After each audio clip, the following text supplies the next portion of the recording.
بلساني يفقه قولي. اللهم صل وسلم على سيدنا محمد مفتاح باب رحمة الله عدد ما في علم الله، صلاة وسلاما دائمين بدوام ملك الله وعلى آله وصحبه.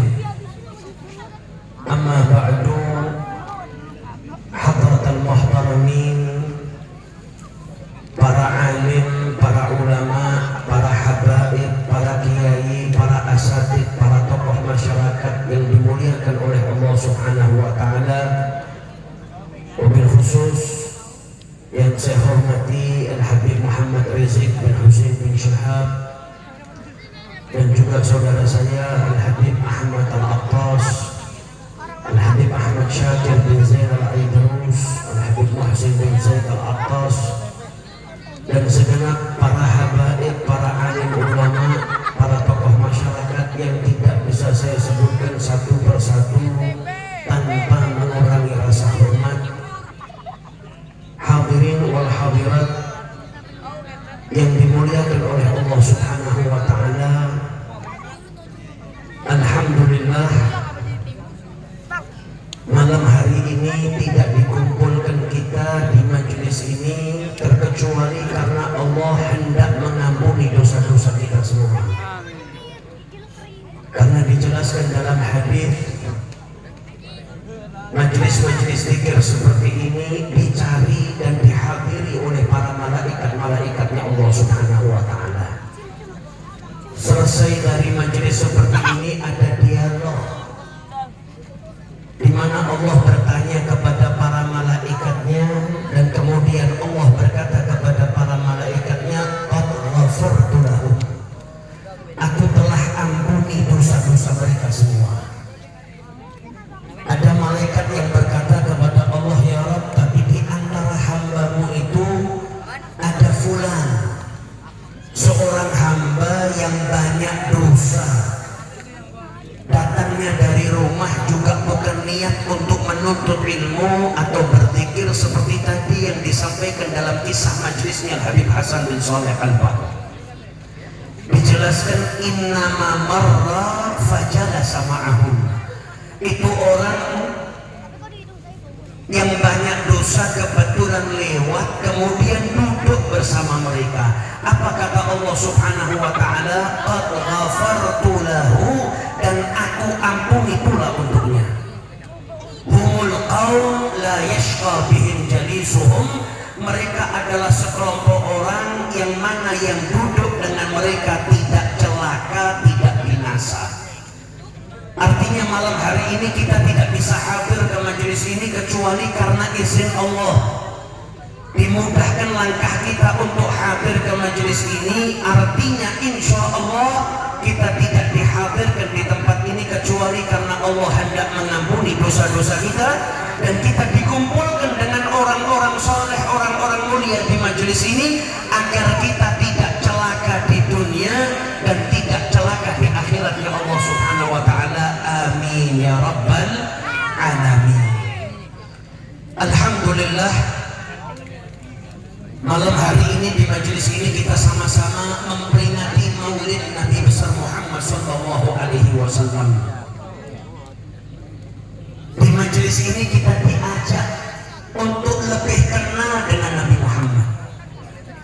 Karena tujuannya majelis Maulid itu dibuat, diadakan, tujuannya mengenalkan umat supaya lebih kenal dengan nabinya Nabi Muhammad sallallahu alaihi wasallam. Kalau orang zaman dahulu ngaji tentang Nabi Muhammad bertahun-tahun, ada yang baca kitab mulai dari 1 jilid sampai berjilid-jilid.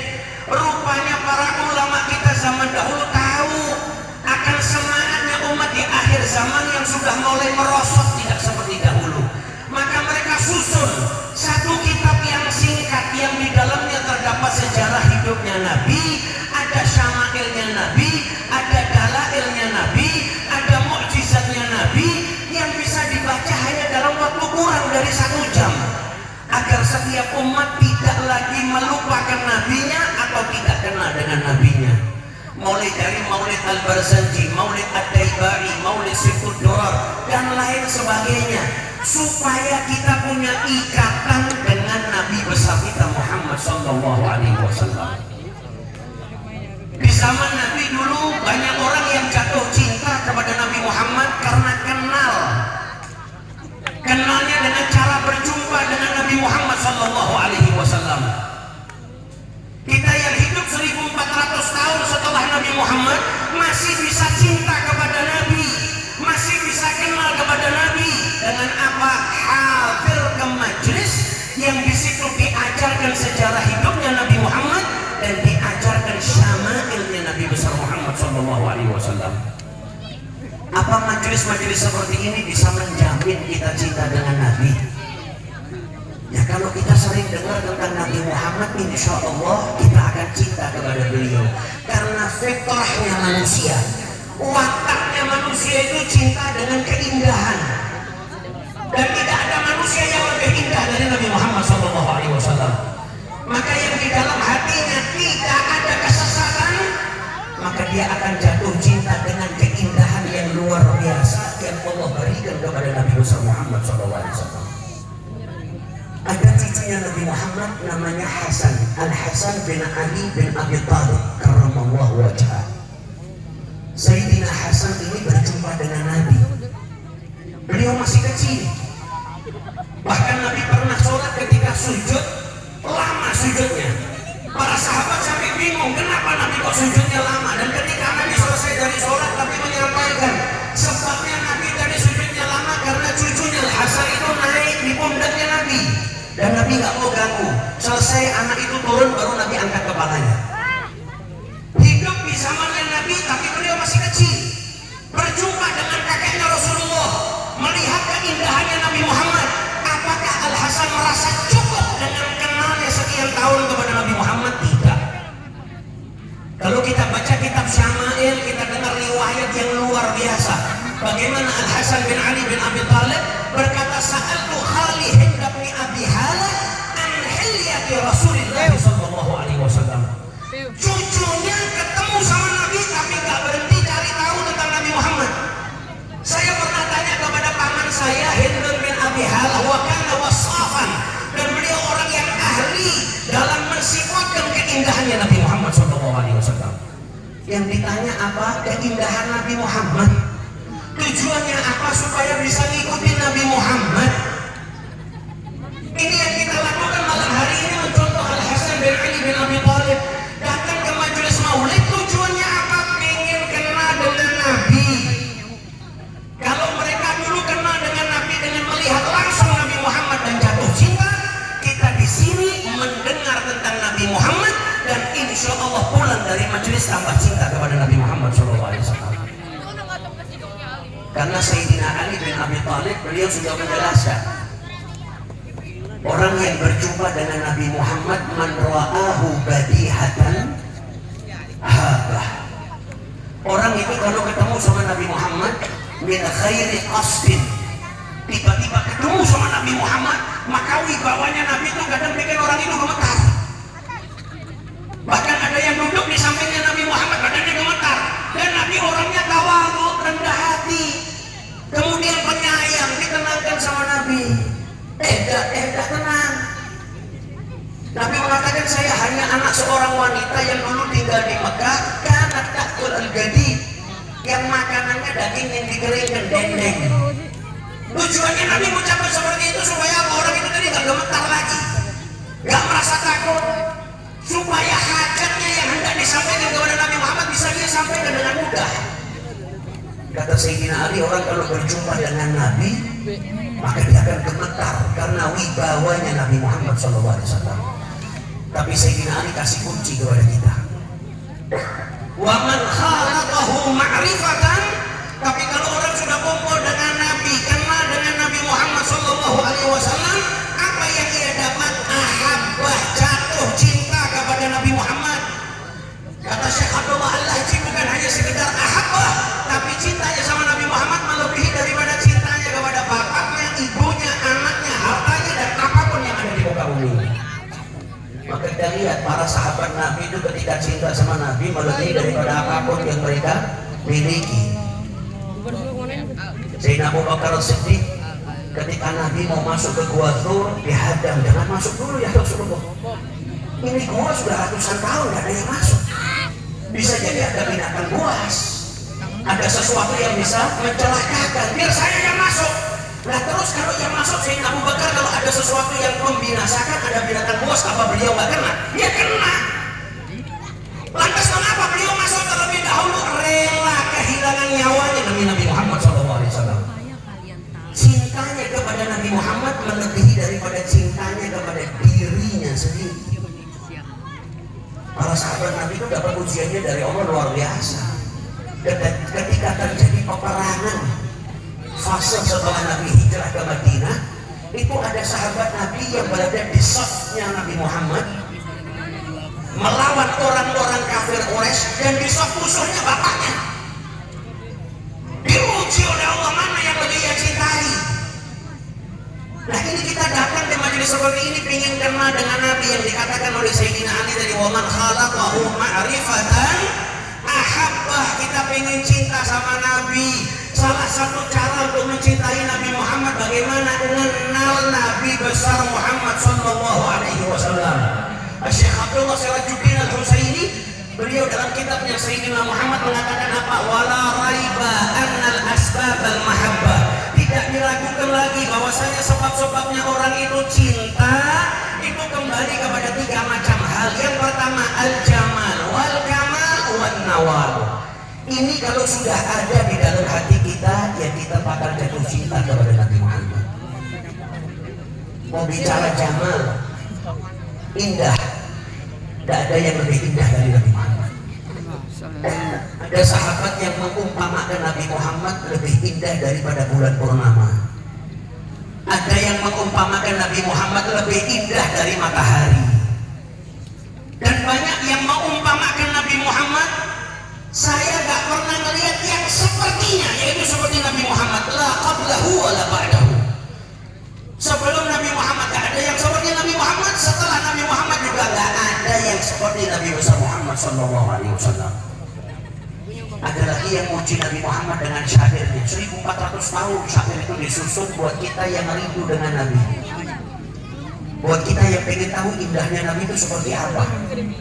Kata beliau apa? Wa ajmalu minka, yang lebih indah darimu itu mata, kedua mata ini belum pernah melihat. Wa ahsanu minka lam talidin nisa'u, yang lebih baik daripada dirimu ya Rasulullah, gak seorang pun wanita pernah melahirkannya. Khuliqta mubarra'an min kulli aibin, engkau terlahir terbebas daripada kecacatan. Gak ada jeleknya, gak ada cacatnya. Nabi Muhammad manusia yang diberikan kesempurnaan oleh Allah Subhanahu wa ta'ala. Bicara kulit, paling indahnya kulit Nabi Muhammad. Bicara mata, paling indahnya mata Nabi Muhammad. Bicara postur tubuh, paling indahnya postur tubuh Nabi Muhammad. Bicara tentang keistimewaan, paling istimewanya manusia Nabi Muhammad. Kita punya mata, Nabi Muhammad punya mata. Kita bisa melihat, Nabi Muhammad bisa melihat. Pandangan Nabi berbeda dengan kita. Nabi Muhammad diberi Allah bisa memandang sesuatu yang gak bisa dipandang oleh manusia. Nabi Muhammad berjumpa melihat malaikat dengan sosok aslinya. Nabi Muhammad ditunjukkan oleh Allah kebesaran-kebesaran Allah. Linuriyahum min ayatina. Nabi Muhammad pernah melihat surga. Kita melihat malaikat aja gak bisa. Gimana kita bisa mau nyamain mata kita dengan matanya Nabi Muhammad? Kita bisa ngelihat malaikat tuh nanti Israil sebelum nyambut nyawa kita, dan kita gak bisa nyeritain ke orang ciri-cirinya seperti apa. Nabi Muhammad diberi telinga bisa dengar, kita manusia bisa dengar, tapi pendengaran kita terbatas.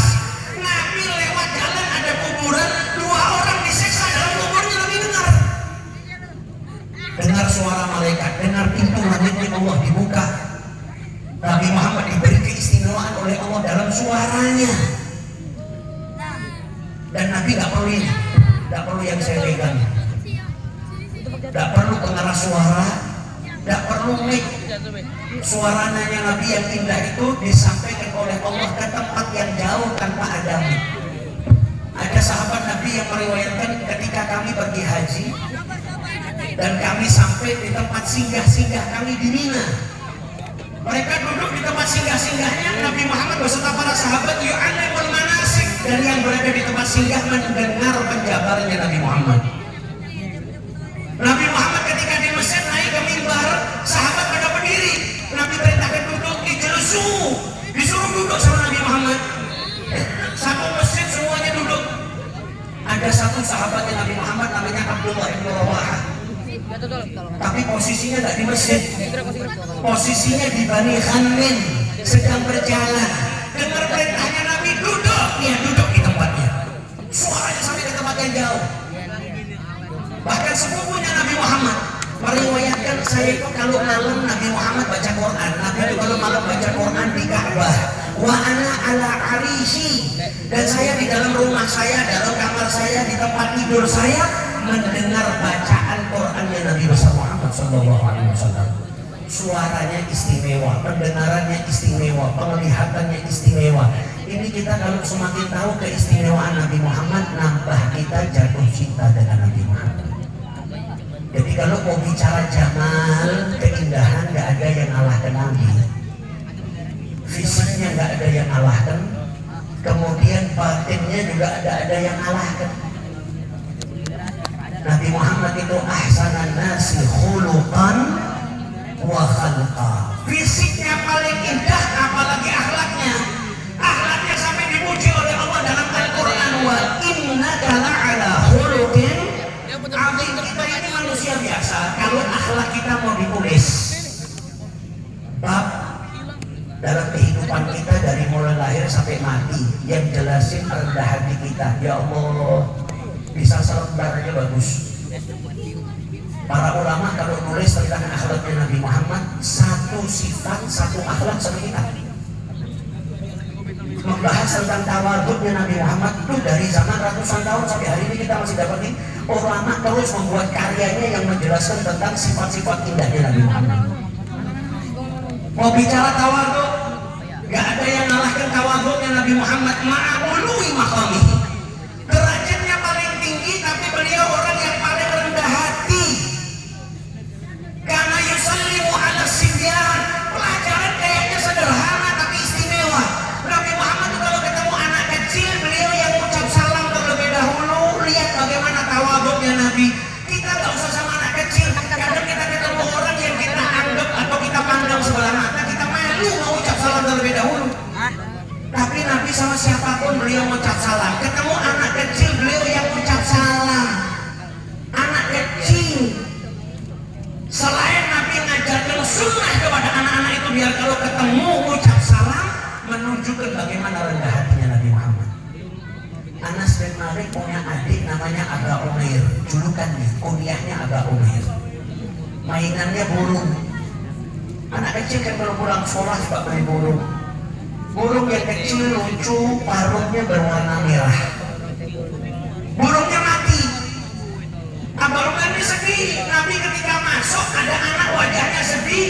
Gak cuma lewat aja. Kalau kita kan gak peduli, gak perhatiin wajahnya anak satu-satu. Nabi Muhammad ketika masuk dapatin Aba Umair sedih, ditanya kenapa ya anak? Nukhair, burung kecilnya mainannya mati ya Rasulullah. Allah cuma burung, gak seperti itu. Harus tinggal Nabi, gak dideketin sama Nabi. Ya Aba Umair, mafa'alan Nukhair. Aba Umair, gimana kabarnya burung kecil yang kecil itu Nukhair, yang parungnya merah? Bisa apa sama Nabi? Nabi menunjukkan kepedulian atas kesedihan anak kecil tadi. Nah bagaimana orang gak jatuh cinta? Nabi Muhammad mendahulukan umatnya hatta ahabbu, sampai beliau dicintai sama para sahabatnya melebihi daripada cinta mereka kepada diri mereka dan kepada apapun yang mereka miliki. Tawadhu'nya Rasulullah. Bahkan beliau itu gak mengkhususkan dirinya harus naik kendaraan yang merah, yang mewah. Zaman dulu kendaraan mewah kan kuda, gak harus ada kuda naik kuda, ada unta naik unta, ada keledai. Keledai ini kayak mobil tahun 70-an yang jalan 3 meter sebentar mogok, 3 meter mogok. Kena dikit dong. Gak mau orang Arab yang dulu yang bangsawan naik itu. Tapi adanya keledai, naik keledai. Kadang ada pelananya, kadang gak ada pelananya, kadang jalan kaki. Oh ya, udul marwa, ada yang sakit dijenguk sama Nabi. Bahkan ada anak muda sakit, rumahnya di Kuba. Nabi jalan dari rumahnya ke Kuba. anak orang kaya, tapi anak yang di dalam hatinya ada cinta kepada Nabi Muhammad SAW. Dijenguk sama Nabi itu anak pingsan, belum sadar. Nabi ngerasa nih anak usianya gak panjang. Nabi bilang sama keluarganya, kalau terjadi apa-apa kabarin saya. Nabi yang mau mendoakan anak ini, mau disolatin sama Nabi kalau terjadi apa-apa. Nabi pulang ke rumahnya, ini anak bangun, sadar, dikabarin sama keluarganya tadi mau dijenguk sama Nabi Muhammad, bahagia luar biasa. Sakitnya tambah parah, sampai akhirnya dalam keadaan sakaratul maut. Apa yang dia wasiatkan kepada keluarganya, kalau saya mati malam hari ini, mandikan, kafani, sholatkan saya, jangan kabari Nabi Muhammad. Keluarganya bingung, engkau ini kan cintanya sama Nabi luar biasa. Orang kalau mati ingin disolatin sama Nabi, ingin didoain sama Nabi. Nabi tadi yang minta kalau ada apa-apa suruh ngabarin. Tapi kau malah wasiat apa, kalau saya mati kuburkan jangan kabarin Nabi Muhammad. Kenapa ditanya? Di penghujung usia jawabannya apa? Saya takut kalau nanti kesini malam-malam nanti ada orang Yahudi yang mencelakakan Nabi Muhammad SAW, atau ada sesuatu yang bikin Nabi Muhammad celaka karena datang ke sini mau wafat tapi masih cinta kepada Nabi Muhammad SAW. Besokan harinya Nabi dikabarin. Kemudian Nabi doakan, ya Allah, temuilah dia dalam keadaan engkau tersenyum kepadanya dan dia tersenyum kepadamu. Didoakan sama Nabi dapat ridhonya Allah Subhanahu wa ta'ala. Gak selesai 10 hari 20 hari kalau kita mau bahas tawagutnya Nabi gak selesai. Sampai apa pindah. Mau bicara dermawan, gak ada yang kalahkan kedermawanannya Nabi Muhammad.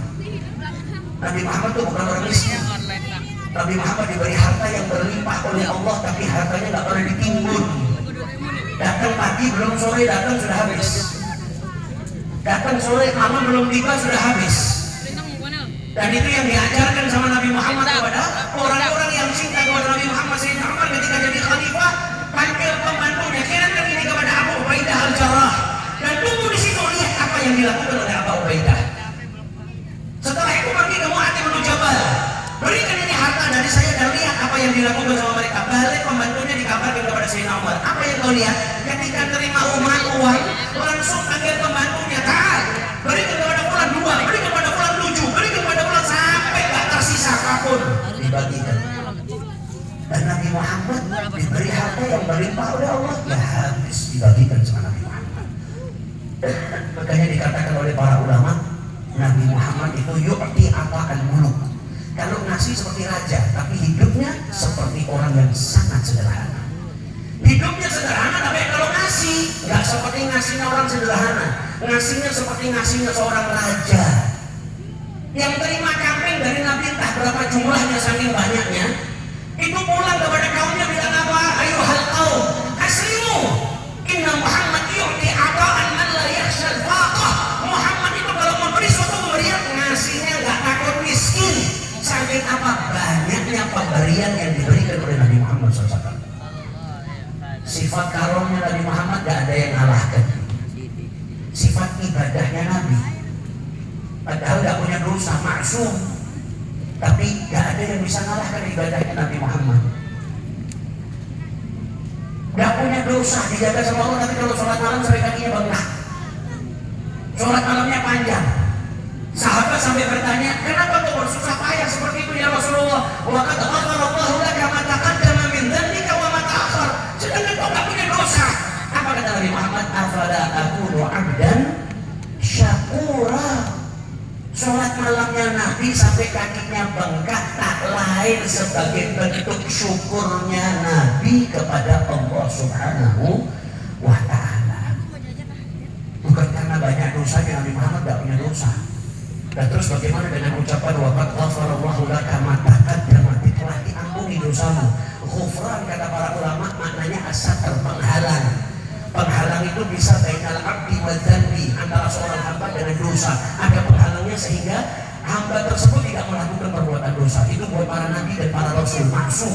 Kalau buat kita satrnya bainal dzanbi wal iqab, antara perbuatan dosa dengan hukuman.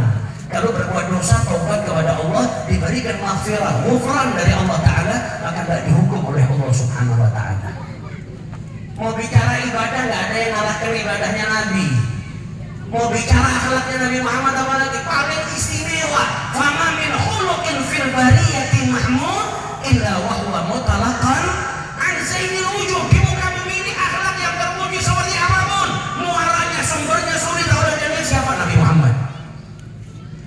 Makanya orang yang mensifatkan keindahannya Nabi Muhammad disebutkan apa? Wa ala kafan